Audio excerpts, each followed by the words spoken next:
পালিয়ে গেল সেই কাউয়া কাকু, কেউ জানে না খবর তার। কথা বলেন ঠিক কি না? শুধু লাফাই তো খেলা হবে, টাঙ্গাইলবাসী এবার খেলা হবে, কিন্তু এখন মাঠ তো আমাদের, খেলবে কে? প্লেয়ারই তো নাই। কথা বলেন ঠিক কি না? তো তিনি যখন বলতেন, ওই যে মাসুদকে নিয়ে লেখা এই গানটা আপনারা রিকোয়েস্ট করেছেন, আমি শুনিয়ে প্রধান মেহমান বসে রেখে আমি এতক্ষণ কথা কোনোদিনও বলি নাই, যেহেতু ভাই বসে আছেন আমি বেয়াদবি ক্ষমা চাচ্ছি।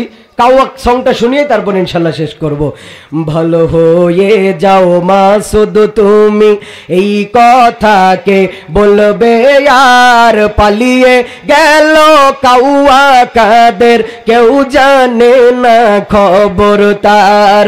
পালিয়ে গেল কাউয়া কাকু, কেউ জানে না খবর তার। ভালো হয়ে যাও, ভালো হয়ে যাও মাসুদ তুমি, এই কথাকে বলবে আর পালিয়ে গেল কাউয়া কাকু, কেউ জানে না খবর তার।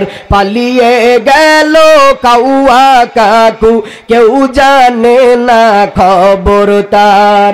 ফকুরুল সাহেব কাউয়া কাদের আপনার বাসায় গেছেনি, ঠাকুর গাঁয়ের বাসায় আপনি থাকতে তারে দিছেননি, থাকতে তারে দিছেননি। তার সাথে হিসাব বাকি আছে, হিসাব বাকি লাখো জনতার।